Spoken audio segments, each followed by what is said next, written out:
नमस्कार, स्वागत है आपका विंध्य भारत में। मैं आपके साथ साक्षी गुप्ता। आइए बढ़ते हैं। पूर्व सीएम कैलाश जोशी के पुत्र एवं कांग्रेस के वरिष्ठ नेता पूर्व कैबिनेट मंत्री दीपक जोशी रीवा आए हुए हैं। रीवा में उनके आगमन पर कांग्रेस कमेटी रीवा ने उनका अभिनंदन किया और एक प्रेस वार्ता का आयोजन हुआ। पत्रकारों से रूबरू होकर दीपक जोशी ने कहा कि इस समय कांग्रेस की जनाक्रोश यात्रा चल रही है, जिसका मूल कारण है कि भाजपा की जन विरोधी नीतियां और उनसे उपजा है जनता में आक्रोश। कांग्रेस नेता जोशी ने कहा कि बीजेपी का चाल, चरित्र, चेहरा इतना गिर गया है कि उन्हें बीजेपी से कांग्रेस में आना पड़ा और कांग्रेस में आने की उनकी व्यक्तिगत और राजनीतिक दोनों वजहें हैं। उन्होंने आगे बताया कि जब उनके पिता पूर्व मुख्यमंत्री कैलाश जोशी का निधन हुआ तो शिवराज सरकार ने यह निर्णय लिया था कि उनके पिता का स्मारक बनवाया जाएगा, परंतु आज 3 वर्ष हो गए स्मारक नहीं बन सका। तो वहीं दूसरी तरफ मुख्यमंत्री शिवराज सिंह चौहान का नया आधुनिक भवन मात्र 6 महीने में बनकर तैयार हो गया। आइए आपको सुनाते हैं प्रेस वार्ता में कांग्रेस नेता दीपक जोशी ने बीजेपी पर आरोप लगाते हुए क्या कुछ कहा है। अभी कांग्रेस की जन आक्रोश यात्रा चल रही है। जन आक्रोश के साथ साथ ये आक्रोश कितना बड़ा है कि जनसंघ का दीपक ही कांग्रेस में सम्मानित हो गई। और ये आक्रोश का जो मूल कारण है, पार्टी विद डिफरेंस, हम दूसरी पार्टियों से अलग हैं, ये कहने वाली भारतीय जनता पार्टी का चाल कितना गिर गया कि मुझे उससे कुंठित होकर आज कांग्रेस की सड़क में आना। 2 कारण, एक मैं कह सकता हूं कि मेरा व्यक्तिगत कारण और दूसरा राजनीतिक कारण। पहला व्यक्तिगत कारण यह है कि मेरे पिताजी का स्वर्गवास हुआ और स्वर्गवास के बाद 14 जुलाई 2020 को माननीय शिवराज सिंह चौहान, सिंधिया जी, वी.डी. शर्मा, पूरी बीजेपी हाटपिया गांव में इकट्ठी हुई और माननीय जोशी जी के स्मारक बनाने का उन्होंने घोषणा की थी कि स्मारक बने। 2 करोड़ 36 लाख का उसका एस्टिमेट बना। वो स्मारक आज तक नहीं बना हुआ। लेकिन दूसरी तरफ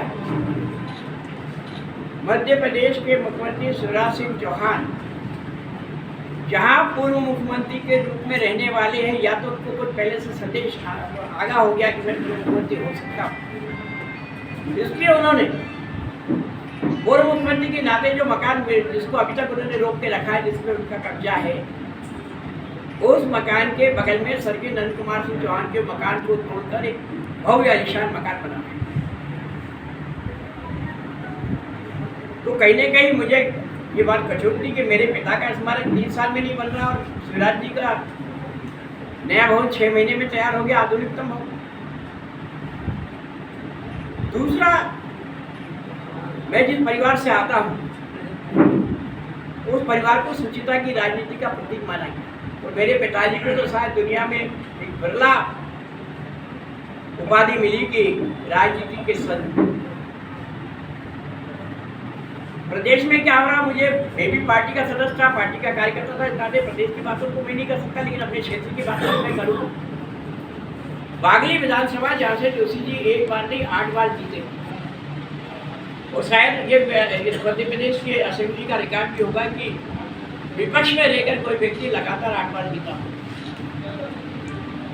उस क्षेत्र में 17.5 करोड़ का नगर पालिकाओं में घोटाला होता, बाकी घोटाले तो हुए। ऑन पेपर वहाँ की जनता से हमारे पारिवारिक संबंध थे, वो लगातार हमारे पास आते थे, हमारे घोटाला हो गया, ऐसा घोटाला हो गया, वैसा घोटाला। उस घोटाले के लेकर मैं 1.5 साल से बीजेपी के सारे नेताओं के चक्कर लगा रहा।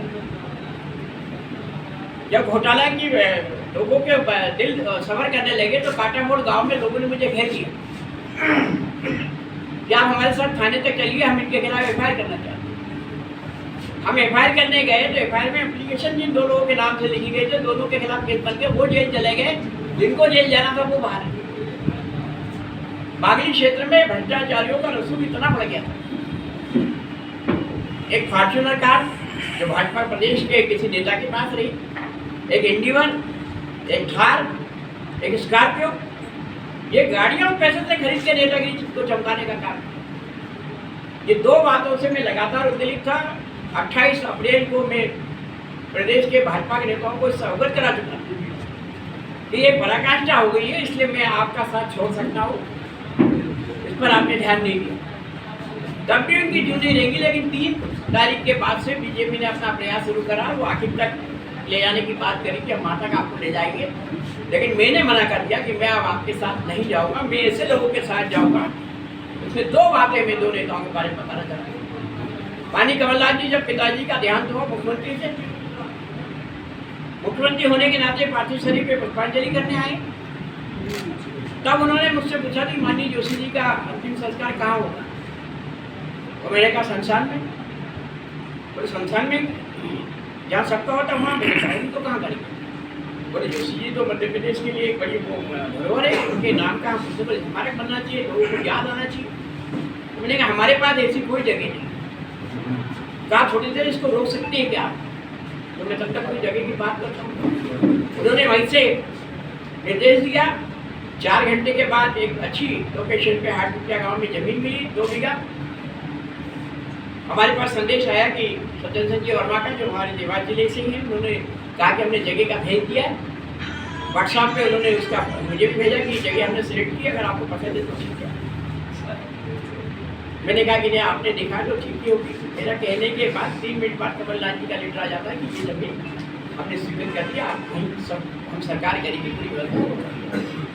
मुझे लगा कि मेरे पिताजी का 3 साल तो शिवराज सिंह चौहान मुख्यमंत्री होने के नाते स्मारक नहीं बना पाए, लेकिन कमलनाथ जी 3 मिनट में उस काम को करते हैं। तो एक विजन वाला आदमी मुझे कमलनाथ जी लगे, तो मुझे लगता है कि अपनी बातों को पूरा कर। माननीय दिग्विजय सिंह जी के पास मैं 1991 में गया था, जब मैं एग्जीक्यूटिव काउंसिल का चुनाव लड़ रहा था बरकतुल्लाह। बीजेपी का पहला और आखिरी एग्जीक्यूटिव जब चुनाव होते थे, मैं पहला और आखिरी नंबर में ही इलेक्शन बरकतुल्लाह। वो चुनाव में बीजेपी ने मेरा विरोध किया, इसलिए मैंने बीजेपी छोड़ने का फैसला किया। इन कारणों की बात बता रहा हूं। तब पीसीसी चीफ माननीय दिग्विजय सिंह जी थे, और मैं दिग्विजय सिंह जी के पास गया कि मुझे कांग्रेस में आना, आप कांग्रेस में लीजिए। तो दिग्विजय सिंह जी ने सिरे से खारिज कर दिया कि मैं आपको कांग्रेस में नहीं लूंगा, क्योंकि आप माननीय जोशी जी के लड़के, और मैं नहीं चाहता कि जोशी जी पे कोई आंच आए। इतनी नैतिकता कांग्रेस के नेताओं में। आज भाजपा के नेता नैतिकता की बात करते हैं, लेकिन नैतिकता किस प्रकार की है। इन्हें शिवराज सिंह चौहान के बारे में आप 84 से लेकर 86-87 तक का इतिहास पूछ लो कि कैसे रहते थे, कैसे पढ़ते थे, कैसे उनकी जिंदगी गाने का काम इन्होंने किया है। एक योजना लाए लाडली बहना, इनको लगा कि हमारा गेम चेंजर पूरा हो जाएगा, जनता को। अब 1000 रुपया तो बहना को आया, हमारे यहाँ जीजी कहते हैं उसको, दीदी या जीजी। तो जीजी को 1000 रुपया आया, और जीजा जी को बड़ा झटका लगा कि 2200 का बिजली का बिल आ गया। तो 1200 रुपये तो जीजा जी को अपने जेब से भरना, जीजी क्या करेगी उसमें। 1000 रुपये में कह रहा कि ड्रेस भी ले लो, बच्ची को कॉलेज भी भेज दो, बर्थडे भी मना लो। अरे 1000 रुपये में हो सकता है क्या। अरे 1000 रुपये आपने ले लिया, आपने ST/SC की सारी छात्रवृत्ति रोक दी, आपने अतिथि शिक्षकों का वेतन रोक दिया। जो मध्य प्रदेश के सैलरी दूसरे बंधों में थी, वो डाइवर्ट करके आप लाडली बहनों को पैसा दे रहे हो, बाकी काम कर रहे हो। अन्य विकास को कैसे आपने पीछे छोड़ा मध्य प्रदेश? क्या विकास? मैं तो आपकी इसी शहर की बात कर रहा हूँ। कहाँ है यहाँ शिक्षा? जो कांग्रेस जमाने की थी वहीं की वहीं छूट गए। सिर्फ फ्लाईओवर बना देना है, रंग रोपण कर देना। मैं तो यही कह सकता हूँ, खराब चमड़ी में अच्छे कपड़े पहना देने से परिवर्तन नहीं आता। परिवर्तन जब आता जब हम व्यक्ति को रोजगार दें, शिक्षा दें, स्वास्थ्य दें। आज गांव के लोग पीड़ित हैं दवाई और पढ़ाई से, दोनों का खर्चा हल्का हो। ये मैं स्वीकार करता हूँ कि शासकीय तंत्र में लोगों का विश्वास शिक्षा में कम, प्राइवेटाइजेशन ज़्यादा होगा। आपके पूर्व साथी पूर्व मंत्री जयपाल सिंह पवैया ने नसीहत दी है कि जन आक्रोश यात्रा का नाम बदलकर क्षमा यात्रा कर देना चाहिए, किस रूप में देखते हैं? देखिए, कांग्रेस तो सरकार में है नहीं। सरकार में जो लोग हैं जिम्मेदारी उनकी है, क्षमा उनको मांगना चाहिए। अगर उनको लगता है कि गलती है तो गलती की तरफ इशारा करें कि कौन सी गलती की जिसके लिए क्षमा मार्चन करना पड़े। हाँ, गलती हमने की, कमलनाथ जी ने गलती की कि उन्होंने 1000 गौशालाएं बनाई, 35-35 लाख, 1000 कि गौ माता वहाँ रहेगी और उनका पालन पोषण होगा। 1000 गौशाला, जिसमें 200 गौशाला गौ माता है, प्रत्येक विधानसभा में 2 या 3 गौशालाएं बनी। आज वो गौशालाएं खाली है, लेकिन मध्य प्रदेश के श्योपुर में क्या आते चीते, 80 करोड़ 90 करोड़ पता नहीं कितने से दिन भर आप लोग भी चलते हो, चीते चीते, लाले चीते, नीले चीते, काले चीते। वो चीते आज भी कहीं न कहीं है, लेकिन वो गौ माता है जो रोड तड़प तड़प के अपनी जान रोडों पे दे रही है, उनका एक भी फोटो कोई नहीं दिखाते। क्या कमलनाथ ने गलती की? हम इसके लिए क्षमा मांगे? जयवाल सिंह के भैया बता दें, क्या क्षमा मांगे कि आप क्षमा मांगो चीता लाने के लिए? चीते से क्या देश में आना, आप बताइए चलिए, किस उद्देश्य से चीते को लेके आए? क्या चीते हमारे आराध्य? कौन से देवता की वो है? अगर ये देवता पे भी जाए तो अभी तो वोट बनाए जातियों के नाम पे विभक्त कर रहे हैं, फलाने समाज का वोट, फलाने भगवान की मूर्ति, फलाने भगवान के धर्मशाला। बाद में ये भगवान के जो वो रहेंगे ना छुए हुए, जो उन पे भी वो बनाने लगेंगे कि नहीं इनके भी हम ये भी जात को प्रभावित करने के लिए इतनी नीचे ला सकते हैं। क्या दीपक जी मैंने आपके साथ भी काम किया है अपनी रिपोर्ट भोपाल में। दीपक जी मैंने आपके साथ भी भोपाल में काम किया है। इस समय उमा भारती भट्टाधार पार्टी बोलती रही है। देखिए उमा भारती भट्टाधार के लिए हम क्या कहेंगे शिवराज जी को? बोलिए ना आप, जो हम क्या बोल सकते हैं? आप अपने भाजपा से आए हैं, मैं बोलिए। कह सकता हूँ शिवराज जी का दावे से कह सकता हूँ एशियाड होने वाला, इसके बाद ओलंपिक होने वाला। अगर वर्ल्ड में कोई झूठ बोलने वाला में गोल्ड मेडल लेगा तो शिवराज सिंह क्या होगा? मैं दावे से कहता हूँ झूठ बोलने का गोल्ड मेडल मिलेगा। ये झूठ राज है शिवराज नहीं, झूठ राज, झूठ पे झूठ, झूठ पे झूठ, किस प्रकार की बातें करता है? अरे 1000 रुपए की बात लगा कि नहीं, 1250 दूंगा, 1500 दूंगा, 1750 दूंगा, 2000 दूंगा, 2250, 2500, 2700, 3000। है मंडी है क्या? जनता हमारी मंडी है क्या? गोली लगा ना। आप उनके पुराने साथी रहे हैं, पहले से वो ऐसे थे कि सीएम बनने के बाद बदलाव आया? नहीं, देखिए ये बात सही है कि आदमी बिगड़ता जब है जब उसको कुछ न कुछ चीज मिल जाए। सर एक बात बताइए, मेरे ख्याल से उनमें अहंकार ज्यादा आया, और अहंकार के बाद जब उनकी उम्र बढ़ी तो उन्हें लगा कि आगे कुछ व्यवस्था करना चाहिए, तो बच्चों को उन्होंने मध्य प्रदेश में नहीं पढ़ाया, भारत में नहीं पढ़ाया, अमेरिका में पढ़े उनके लड़के। कहाँ? अमेरिका में।